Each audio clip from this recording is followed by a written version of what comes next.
नमस्कार दोस्तों, इस नए वीडियो में बात होगी दुनिया में मिडिल ईस्ट के दो ताकतवर देशों इजराइल और ईरान के बीच तनाव की। क्योंकि दोनों ही देश फिलहाल अपने आक्रामक तेवरों के साथ युद्ध के लिए एक दूसरे के सामने खड़े दिख रहे हैं। इन सब के बीच परमाणु हमले से होने वाली तबाही की टेंशन भी है, क्योंकि माना जाता है कि इजराइल के पास परमाणु बम जैसे हथियार मौजूद हैं। इसी वजह से दुनिया भर की मीडिया में इजराइल और ईरान में युद्ध और परमाणु हमलों का शोर है, जिनके बीच हम बात करेंगे कि क्यों ये दोनों देश एक दूसरे की जान के दुश्मन बन चुके हैं।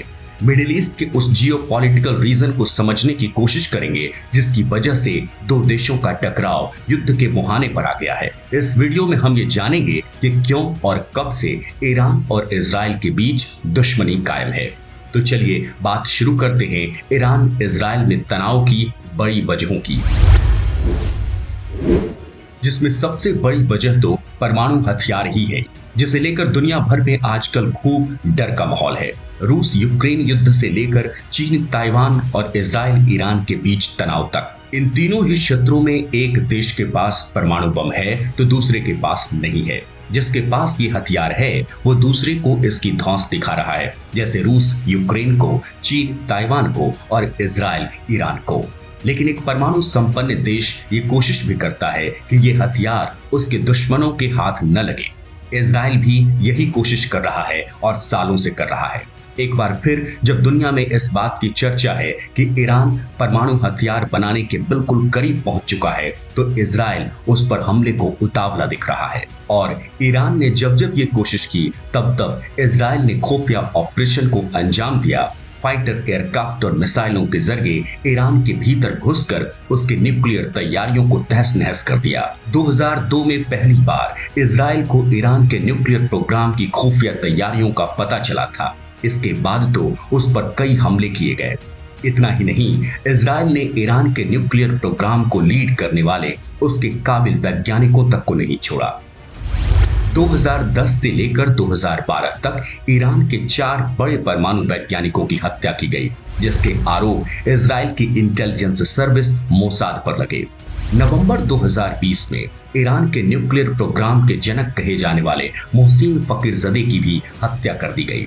लेकिन इन सब के बावजूद ईरान परमाणु हथियारों को पाने के लिए जी तोड़ कोशिश में लगा है और इसीलिए इजराइल ईरान पर हमले की तैयारी में जुटा है। क्योंकि इजराइल को पता है कि अगर ईरान ने परमाणु हथियार हासिल कर लिया तो युद्ध के मैदान में ईरान पर इजराइल की बढ़त खत्म हो जाएगी।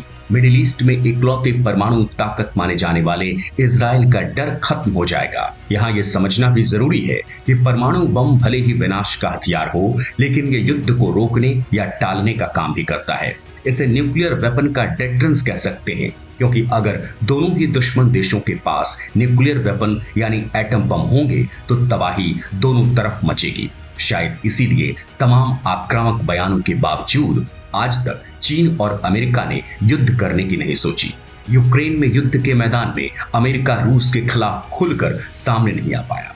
दोस्तों, परमाणु ताकत बनने की चाहत के बीच ईरान रूस से advance S-400 air defence missile system पाने की भी कोशिश कर रहा है।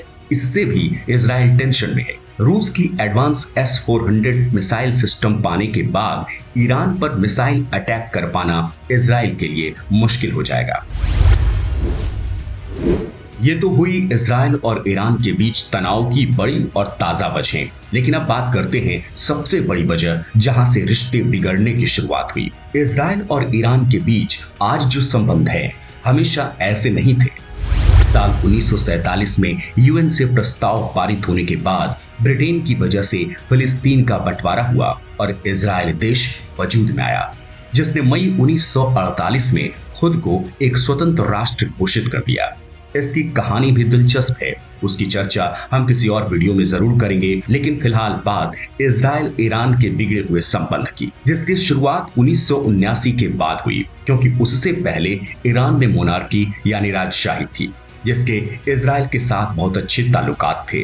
ईरान ने इजराइल को एक देश के तौर पर मान्यता दे रखी थी, यहाँ तक कि दोनों के बीच व्यापार भी खूब होता था। इजराइल ईरान से बड़ी मात्रा में तेल का आयात करता था। लेकिन साल 1979 में ईरान में एक बड़ी क्रांति हुई। राजशाही के खिलाफ हुए आंदोलन के बाद ईरान में कट्टरपंथी नेता सत्ता में आ गए और इस्लामिक रिपब्लिक ऑफ ईरान की स्थापना की गई। नई सरकार ने इजराइल के साथ ईरान के रिश्तों को 360 डिग्री पर पलट कर रख दिया। इजराइल के साथ कूटनीतिक और कारोबारी सारे संबंध खत्म कर दिए गए। एक राष्ट्र के तौर पर उसकी मान्यता खत्म कर दी गई और ईरान ने फिलिस्तीन के साथ कूटनीतिक रिश्तों पर जोर दिया, क्योंकि तब के ईरानी कट्टरपंथी नेता इस बात को कबूल करने या भूलने को तैयार नहीं थे कि फिलिस्तीन की धरती पर कब्जा करके इजराइल को बनाया गया। ईरान के सत्ताधारी नेता इजराइल को पश्चिमी देशों की कॉलोनी समझते थे। तभी से ईरान इजराइल को एक अवैध देश मानता है। 2005 से 2013 तक ईरान के राष्ट्रपति रहे महमूद अहमदीनेजाद ने तो इजराइल को इतिहास से मिटा देने वाला बयान दिया था और 1979 में ईरान के इस बदले हुए तेवर के बाद इजराइल ने भी बड़ी चतुराई से अपनी विदेश नीति में बदलाव किया। धीरे धीरे वो अपने पड़ोसी और अरब क्षेत्र के दूसरे मुस्लिम देशों के साथ रिश्ते सुधारने शुरू कर दिए।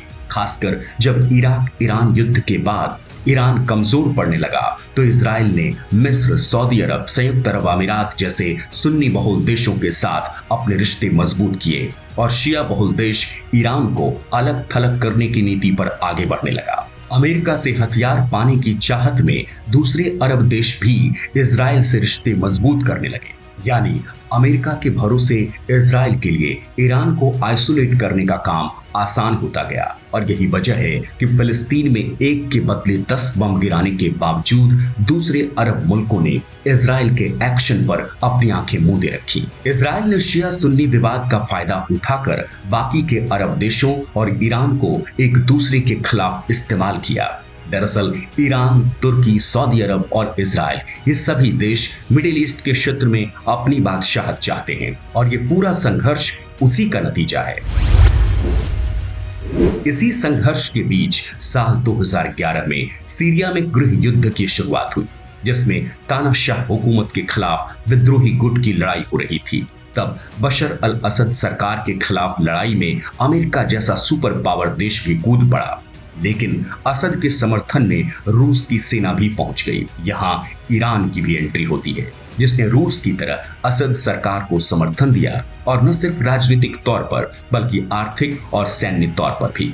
ईरान की सेना ने लॉजिस्टिक, ट्रेनिंग से लेकर हथियार तक सीरिया को मुहैया कराए और उसी दौरान सीरिया में ईरान ने अपने पैर जमाने शुरू कर दिए, जिससे इजराइल के लिए खतरा बढ़ने लगा। उसे डर लगने लगा कि सीरिया में अपने बेस का इस्तेमाल कर ईरान इजराइल पर हमले कर सकता है।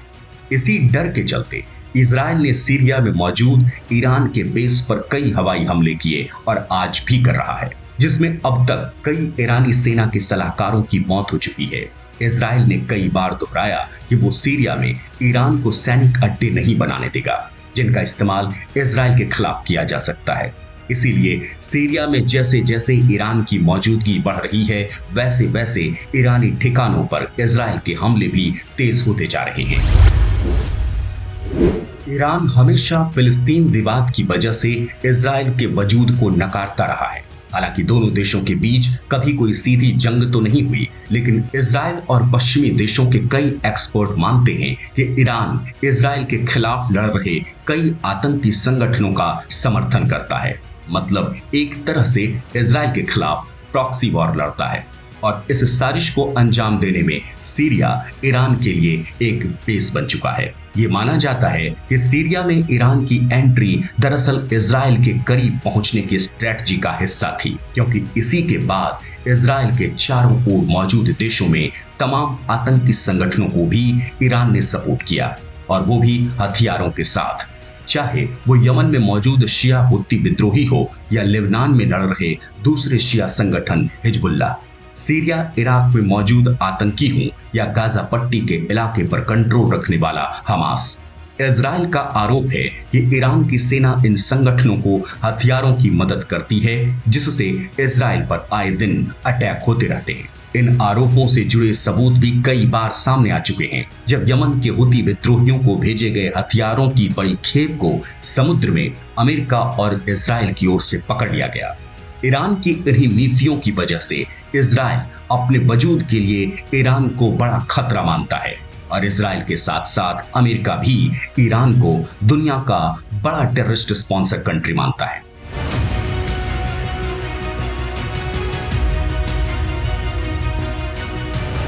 तो इस वीडियो में इतना ही दोस्तों। उम्मीद है कि आपको ये विश्लेषण पसंद आया होगा और ईरान इजराइल के रिश्ते में तनाव क्यों है इससे जुड़ी पूरी जानकारी आपको मिल गई होगी। अगर हाँ तो वीडियो को लाइक जरूर करें और आपसे ये गुजारिश भी है कि आप इस नए चैनल को सब्सक्राइब कर लें ताकि हमें ऐसे क्वालिटी कंटेंट को बनाने का हौसला मिलता रहे। तो वीडियो में आखिर तक बने रहने के लिए आप सभी का बहुत बहुत धन्यवाद।